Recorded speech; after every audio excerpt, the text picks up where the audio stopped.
Di ba? Bukod sa doon sa sinasabi na meron daw pong natatanggap na pondo galing daw po sa China, madami pa po silang mga pa-solicit, panghihingi ng pera sa mga OFW. Ngayon no, mga bossing, isusunod natin ito, no? Nagbanta po si dating senador Antonio Trillanes Deport na ngayon po patuloy na nagpapaiyak sa mga DDS, nagbanta po sa isang vlogger, mga kababayan. Bakit po? Kasi meron akong nakita na text message na ipinapakalat ng mga DDS vloggers. Ano po? May nakita akong text message daw po ni Antonio Trillanes at kinukumbinse, hinihimok o binabayaran yung mga 18 marites. Anak ng putik kayo, mga boss. Yung 18 marites nyo, hindi na kailangan bayaran para bumaliktad pa. Mismong galing sa bibig nila yung mga pagbaliktad at yung mga pagsira sa kredibilidad nila. Bakit po, mga kababayan? Yung palang pong marinig natin, yung iba't iba yung kanilang mga sinasabi. Sasabihin dito, 3 binigay kay Bongbong Marcos. Sasabihin itong isa, 5 ang binigay kay Bongbong Marcos. Ngayong araw, sasabihin, si Leila de Lima kasama. Sa susunod na araw, sasabihin na oversight lang daw si de Lima, kaya nakasama. Yung kay Laurel Legarda, nung isang araw, kasama. Ngayon, nung hindi bumabaliktad, hindi nakasama. At eto nga, pati yung bago lang ho, mga kababayan, kay Kiko Pangilinan. May picture na nilabas, tapos nung pinatulan na sila, hindi na din kasama. Di ba? Doon pa lang ho, mga boss chief pamuser Doon pa lang, mga kababayan, wala na. Sira na ang kredibilidad. Ngayon, paano mo pa iisipin na babayaran mo pa yan? Di aksayado lang ang pera. Kung ngayon nga, pinagtatawanan na agad ng mamamayang Pilipino yung 18 marites. Ikaw ba, babayad ka pa ng pera dyan para bumaliktad? Hindi na. Ilan po ang naniniwala sa 18 marites? Mga DDS lang po, mga kababayan. Yung iba pa sa mga DDS, nabubwisit na, naiinis na, napapagod na dahil miski sila, bistado po, mga bossing, yung mga pinagsasasabi nitong 18 marites. Di po ba? Ngayon, Antonio Sani Trillanes Deport. This is another one. Ano po? Take down that fake news of yours, otherwise you, ang sinabi po dyan, makakasuhan ni dating Senador Antonio Trillanes Deport po, mga bossing. Yung nag-post nito, no? Andali. Para kumpleto tayo, ipapakita ko sa inyo. Bagal. Ngayon, ano po ba yung nakapost dito? Text ni Trillanes sa isa sa mga 18 marites daw ho, mga kababayan. No? Otherwise, you will be included in my next charges. This is your final warning. Yan, buti pa nga, may final warning pa Sabi, eto daw, text ni Trillanes sa isa sa mga 18 marites na magkaroon ka at magkaroon rin ako. Pero ang maganda nito, maatras ang mga kaso mo. Sa kakabats tayo. Yan ang importante. Sa umpisang dali pa lang, parang may panunuhol na. Sabi ni Ma'am Pay Novio, baka nakakaramdam na sila na babaliktad na ang 18 marites kaya ipapalabas na binayaran para bumaliktad. Ganon na nga po yan. No? Yung iba dyan, siguro ho, napagtanto nila, naku, anak ng putik pala itong pinasukan natin, walang kakwenta-kwenta. Ngayon, ayan, tayo ang tambak ng kaso. Tapos hahayaan lang tayo, papabayaan lang tayo. Siguro napanood din yung ibang mga vlog natin ng 18 marites. Naku, totoo nga yung sinasabi ni Mark. Yung 5 milyon na ipinangako sa amin, kung mayroon man ho, ako nagsasabi, kung mayroon man ho, kulang pa. Biruin mo, ilan na po yung nagkaso sa kanila. Erwin Tulfo, Sia Alonto Adjong, Beatrix Luistro, at marami pa pong iba, mga kababayan. Yung 5 milyon na yun, baka isang tao lang na danyos yun Di ba? Siguro napanood, naku, pagka wala tayong naibayad na danyos, doon sa iba at halata naman na napapabayaan na sila ng mga handler nila dahil may mga kaso na din po yung mga handler nila na pagtatanto nila.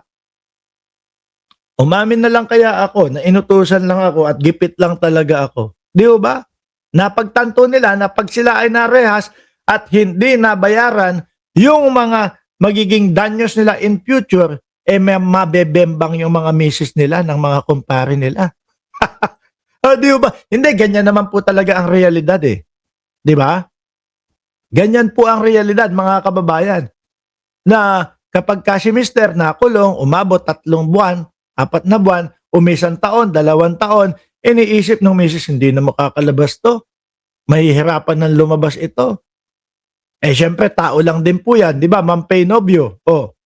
Naghahanap ng init ng katawan. Aray ko po. Siguro, para maiwasan, yung sinasabi ni Mark Ramos, na mabebembang yung misis ko sa labas.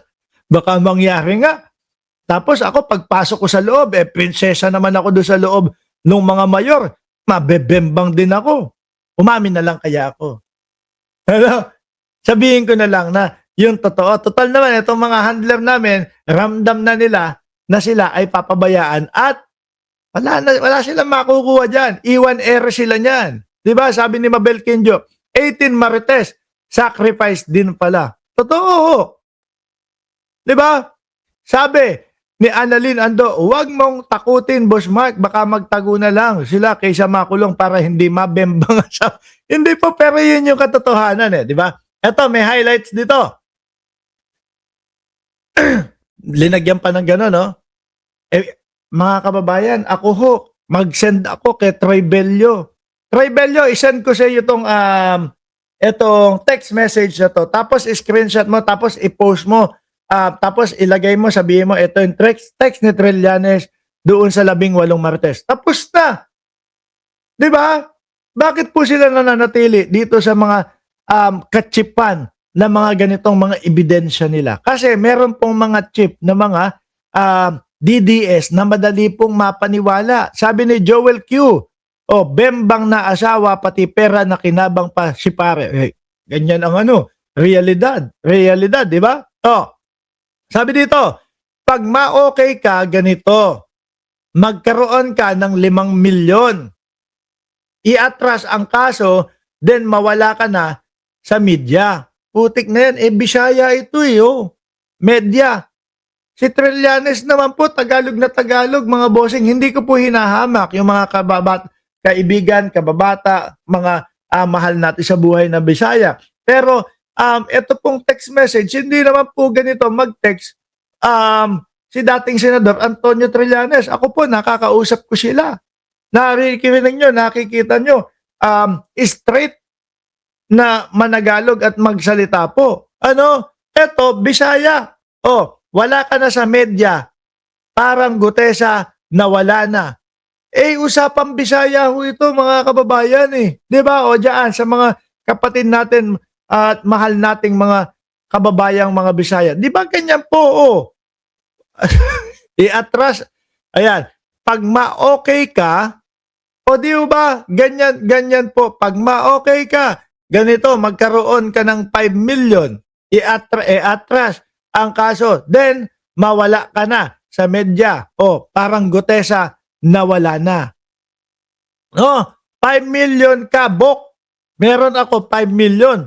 Tulungan tayo, Bok. Magkaroon ka at magkaroon din ako. Sa totoo lang ho, mga boss, pang-usapang Bisaya nga ho. At ang importante sa lahat, mawala ang kaso mo din. Manahimik na lang, Bok. Hindi ho gagawin ni Antonio Trillanes IV to, mga kababayan. Nakita mo yung mga binabangga, dati pa lang po ni Trillanes. Mga Duterte, hindi umaatras.